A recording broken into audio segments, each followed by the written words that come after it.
hilo y aguja y uniéramos diferentes piezas que se han ido dando en esta mañana, algunos cánticos, alguna palabra del Señor, pues veríamos que se ajusta perfectamente a parte del mensaje. Y la verdad es que esto es un gozo, porque quien escribe no es un hombre, sino es el Espíritu de Dios. Y damos gracias por ello, porque realmente quien ministra en nuestros corazones.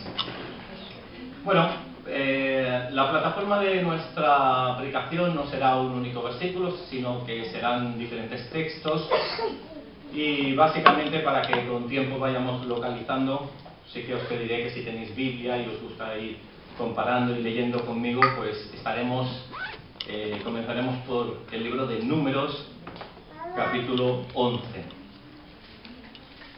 Y mientras buscamos este capítulo, pues yo quería introducir el tema hablando de la importancia de la armonía. ¿Qué es la armonía? La armonía es el equilibrio de diferentes proporciones distintas que forman partes de un todo. Es decir, que las diferentes partes, seguramente con belleza, muestran una similitud. Y yo, bueno, te voy a pedir, Xavier, ¿me puedes pasar la guitarra un momento? No se asusten, no voy a cantar. Resulta que la armonía es algo que al hombre le agrada. Por ejemplo, los niños armonizan con facilidad.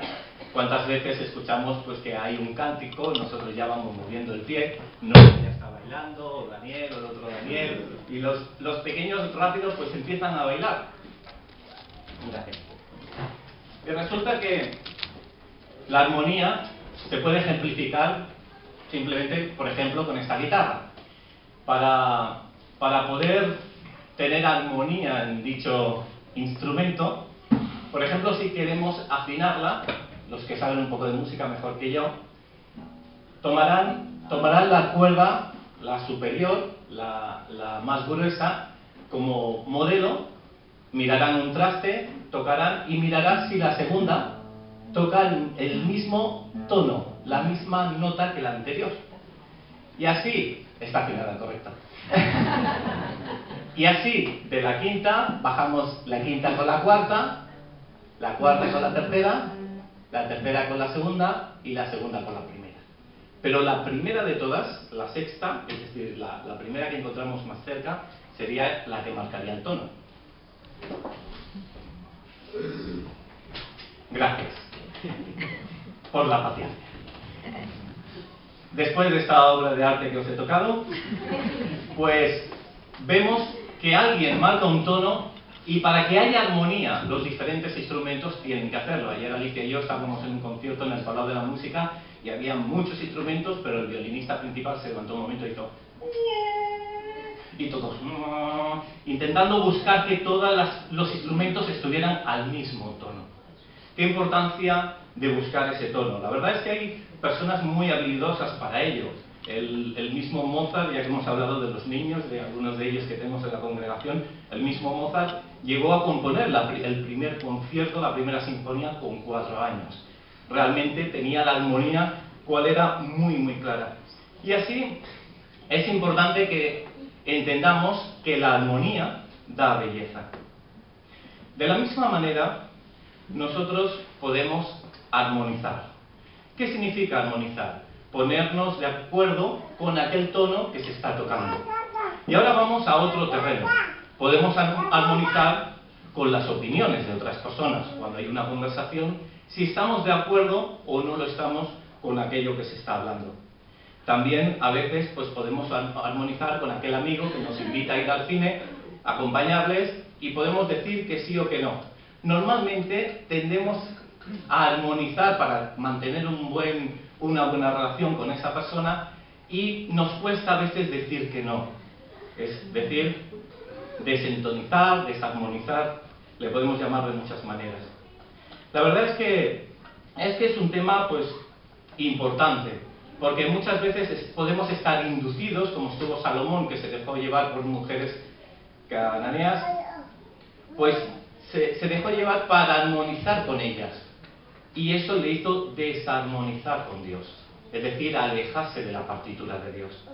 Entonces realmente esto nos llama la atención, que todo, absolutamente todo, marca un tono y nosotros nos tenemos que posicionar a ver qué melodía queremos tocar. Y así Dios nos habla en su palabra de cuál es su tono, de cuál es su música, de cuál es su melodía.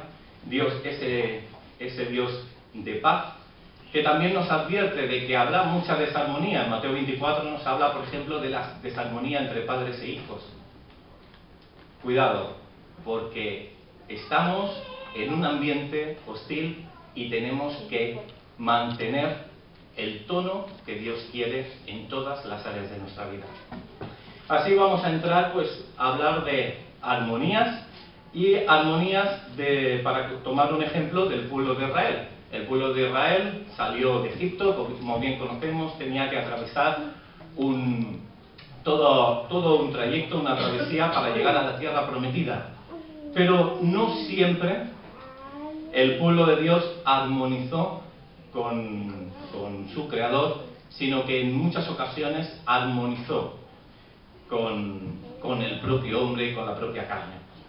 Así encontramos, comenzando este capítulo, como en Números 11:1 podemos leer: aconteció que el pueblo se quejó a oídos del Señor, y lo oyó el Señor, y ardió su ira, y se encendió en ellos fuego del Señor, y consumió uno de los extremos del campamento. Realmente, de lo que hay en el corazón es lo que habla la boca. Y si realmente hay desarmonía con Dios en el corazón, lo pronunciarán los labios. Esa pronuncia de desarmonía con Dios se llama queja. Y así aconteció que el pueblo se quejó a oídos del Señor. Como decía Samuel Johnson, el lenguaje es el vestido del pensamiento. Y cuán importante es que vigilemos, que miremos cuál es nuestro vestido, cuáles son nuestras palabras, qué imagen estamos dando, porque dependiendo de lo que digamos, pues así estará nuestro corazón. Pero ya Santiago, advirtiendo evidentemente esta realidad, comenta: de una misma boca producen bendición y maldición, refiriéndose a los que ya conocemos al Señor. Hermanos míos, aconseja con amor, pero con exhortación. Esto no debe ser así. ¿Acaso alguna fuente hecha por una misma abertura, agua dulce y amarga?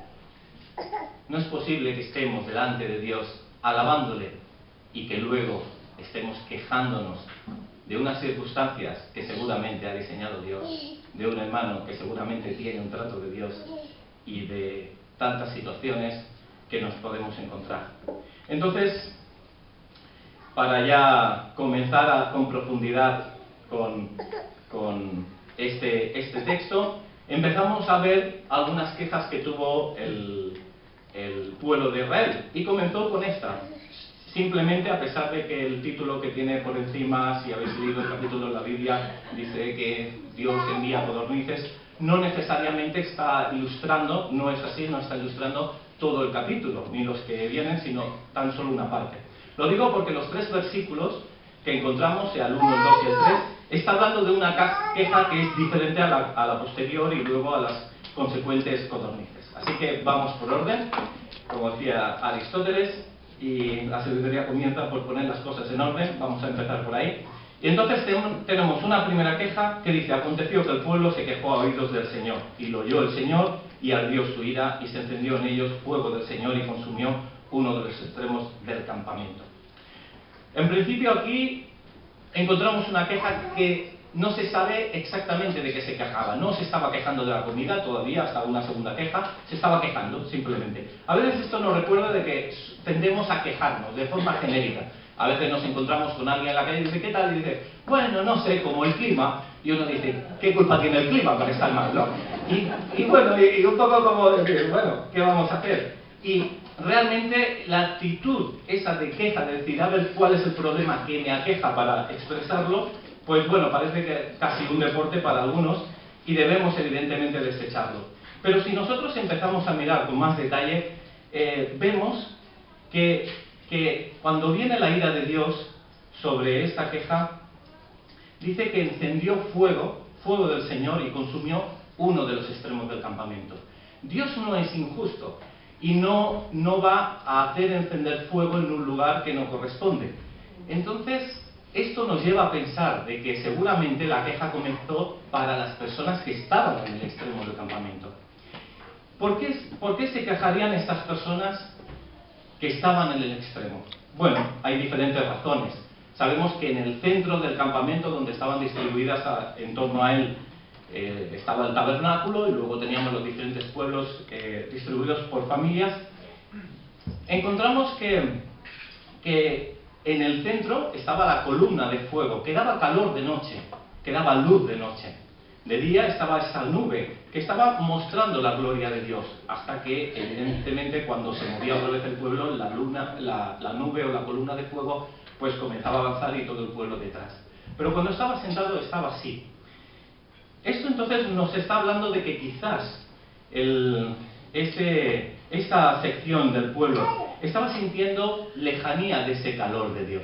Estaba sintiendo quizás el frío, quizás la incomodidad. No tenía ese privilegio de estar más cerca.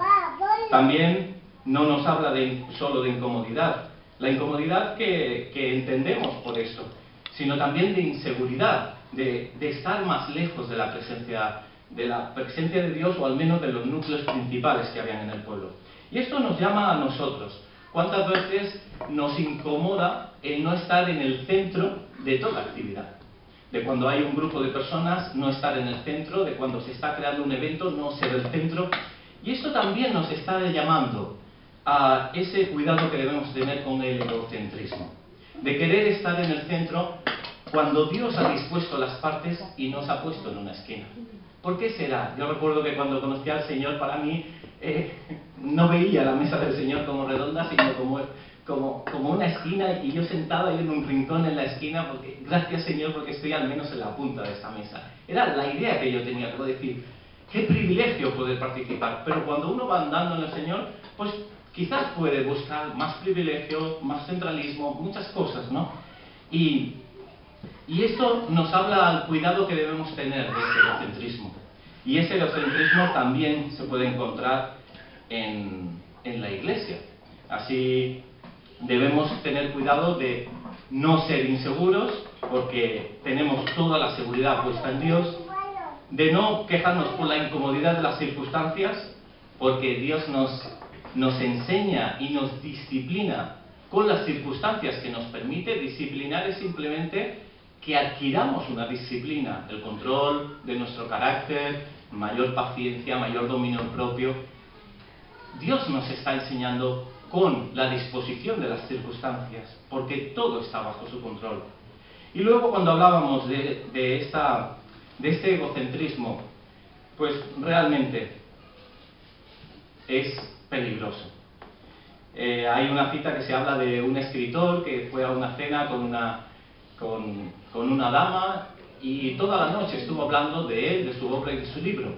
Y cuando ya se cansó después de mucho tiempo, dijo: perdóneme, he estado hablando toda la noche de mí, por favor, hable usted ahora de mi obra. Claro, realmente encontrarnos en el centro, ¿hasta qué punto? Realmente no es así que nosotros tendemos y nos gusta que hablen de nosotros.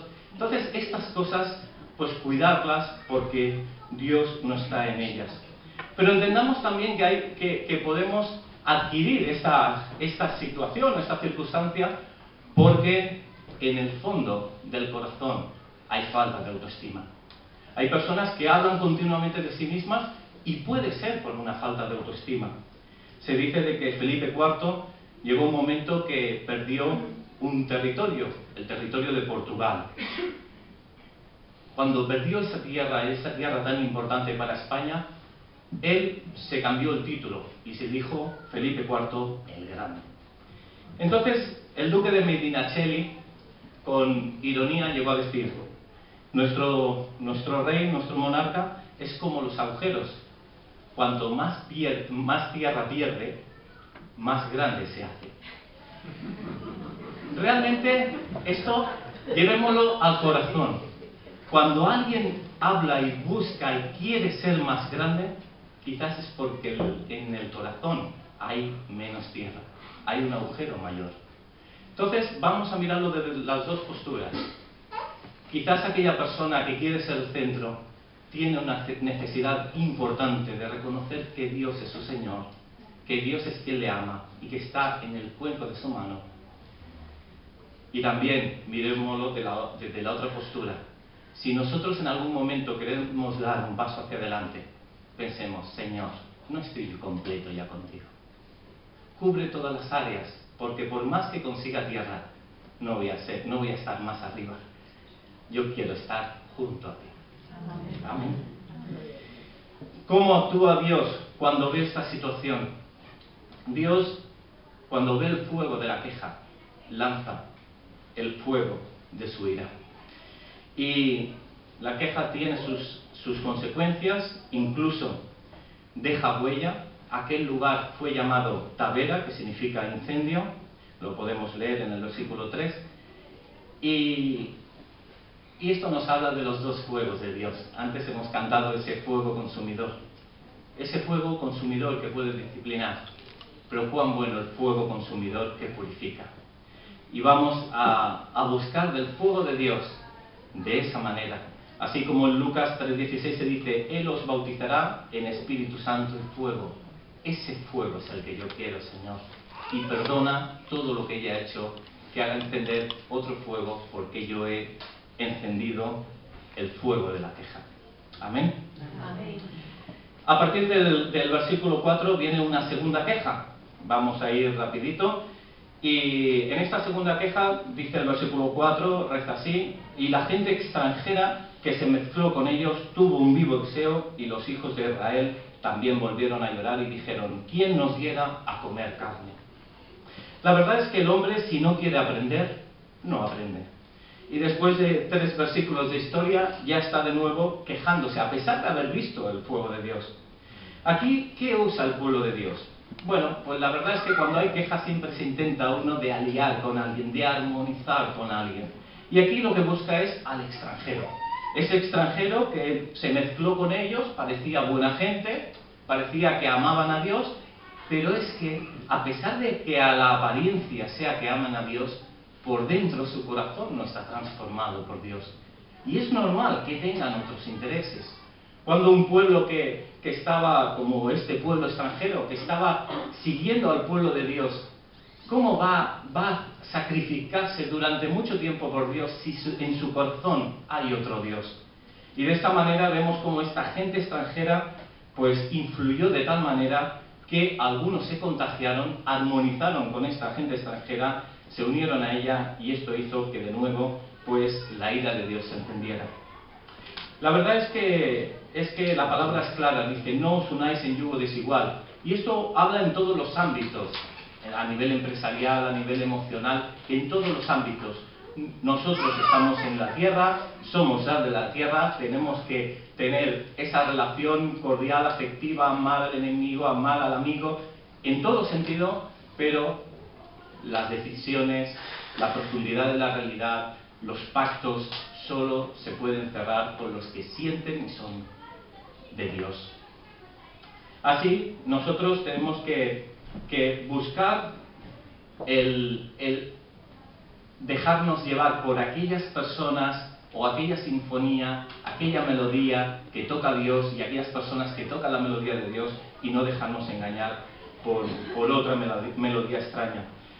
Aquí en el texto se ve muy claro cómo no buscaron a Dios, dice la palabra, ¿quién nos diera a comer carne?, gritaban, no pidiendo a Dios directamente. Este fue el error. Dios, a partir aquí sí que es cuando envía codornices para disciplinar.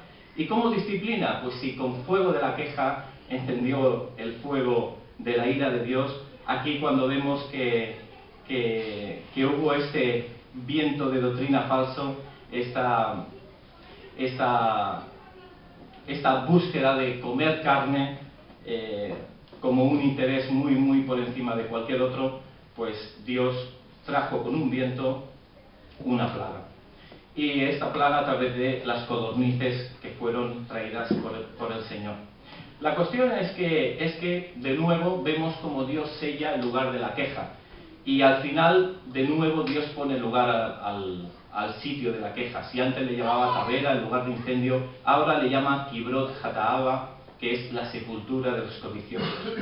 Y realmente fueron muertos, aniquilados por una plaga, porque tuvieron codicia en su corazón. Y esto es lo que encendió la queja. Hubo una queja más adelante, una tercera queja, en Números capítulo 12, 1, donde el pueblo se queja de María y Aarón se quejan concretamente, y algunas partes del pueblo hablaron contra Moisés. ¿Y de qué se quejan?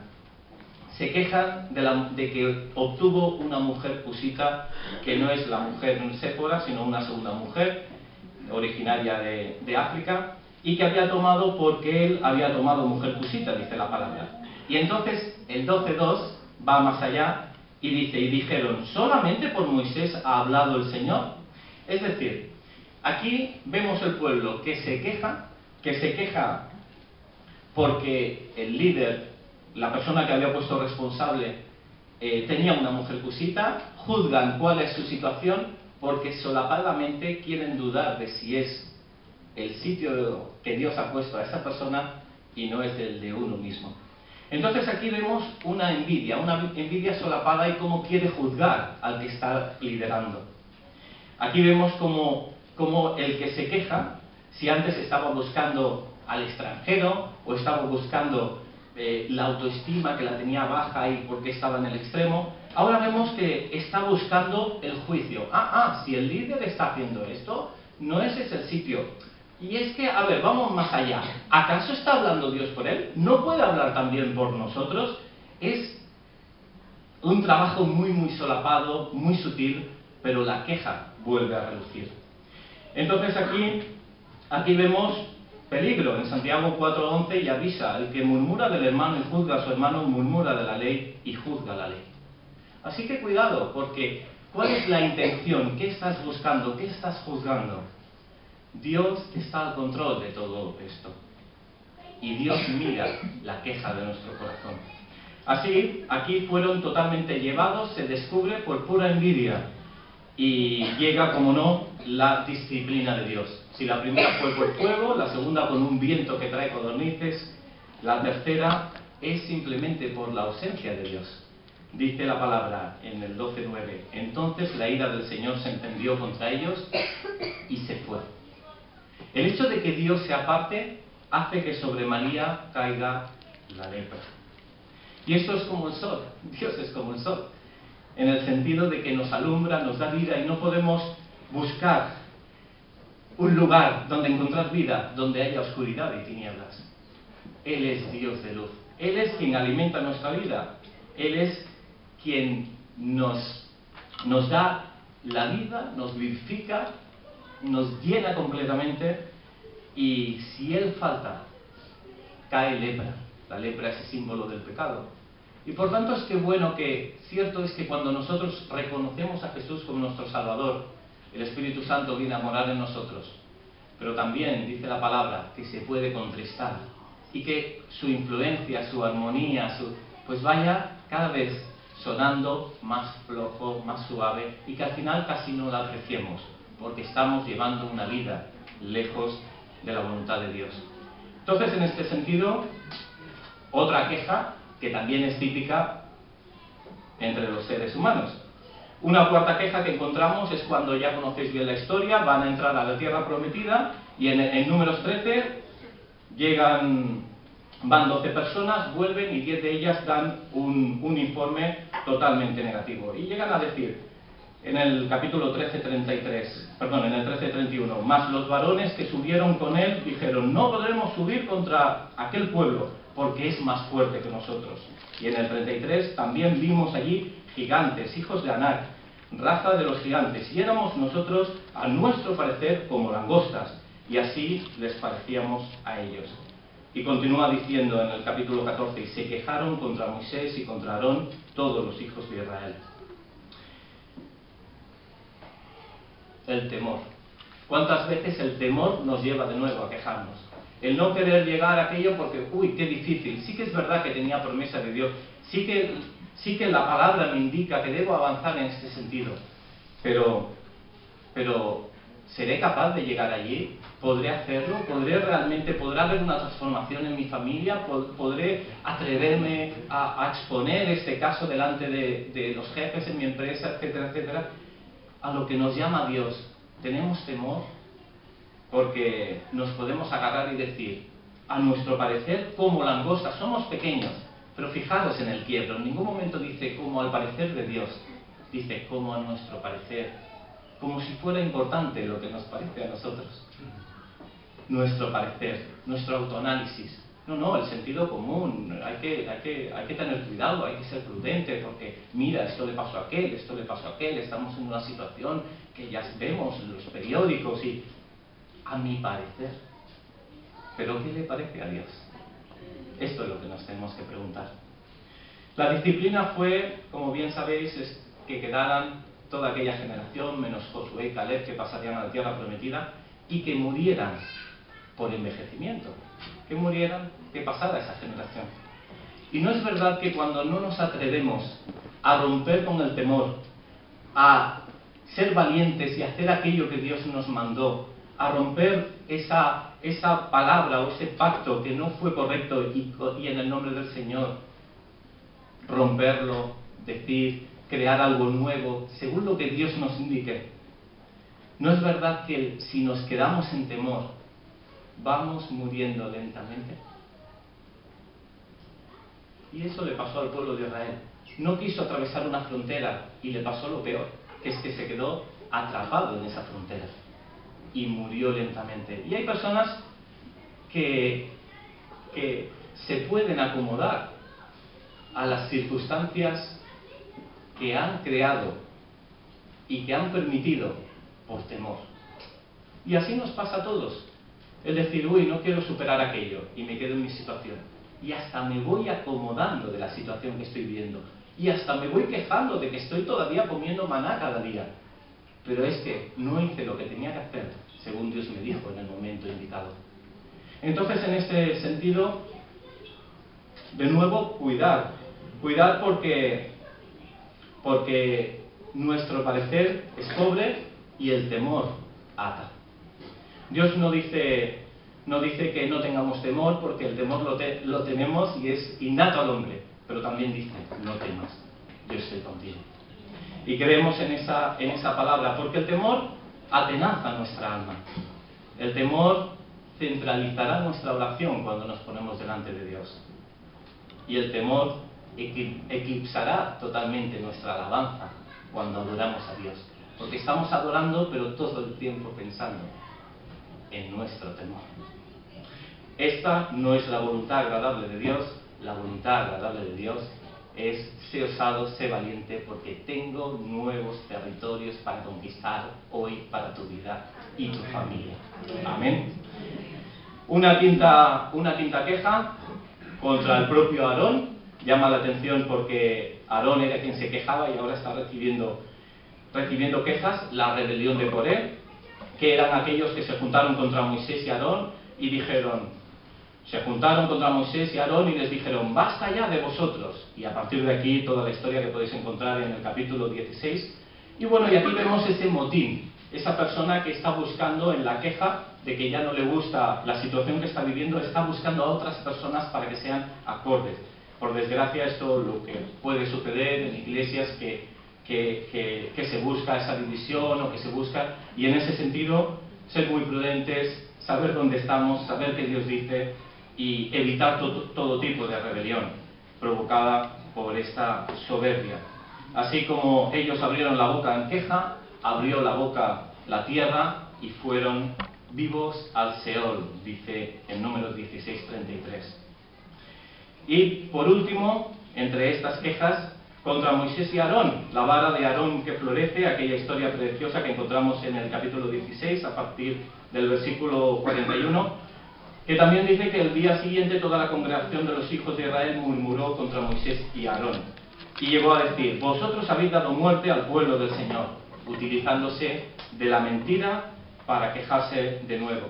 Y la verdad es que aquí quizás lo que más destaca es que el pueblo una y otra vez va reiterando con la queja, intentando cambiar las situaciones como no se deben cambiar, que es hablando, criticando a los hombres, intentando crear de forma violenta un cambio político o de gobierno entre los hombres, cuando nuestras quejas, entre comillas, nuestra situación debe ir directamente a Dios. Así, para concluir este apartado, simplemente darnos cuenta de que la queja no es que no sea fructífera, sino que es destructiva. Y que se podría uno excusar de una manera u otra, incluso a veces hasta parece una queja espiritual. No, es que yo lo digo porque el Señor Pero si el Señor quiere que estemos en ese desierto, quizás será, y es, por la preparación para levantar un pueblo victorioso para una tierra prometida. Dios no quiere la queja. Dios quiere que hablemos en armonía con su palabra para conquistar la tierra que Dios tiene para nosotros. Así que cambiemos, porque el pueblo de Israel es cierto que se podía quejar del maná de todos los días, pero también podría agradecer que tenía sustento diario. También es verdad que se podría quejar de que el paisaje era hostil o incómodo, siempre el mismo, pero también podría agradecer que el calzado y el vestido en todos esos años no se deterioró.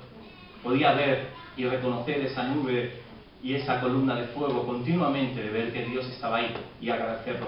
Por tanto, quitemos de nuestro corazón y de nuestros labios la queja para levantar una voz de agradecimiento delante de Dios y de los hombres. Realmente cuando hay queja, Dios también levanta personas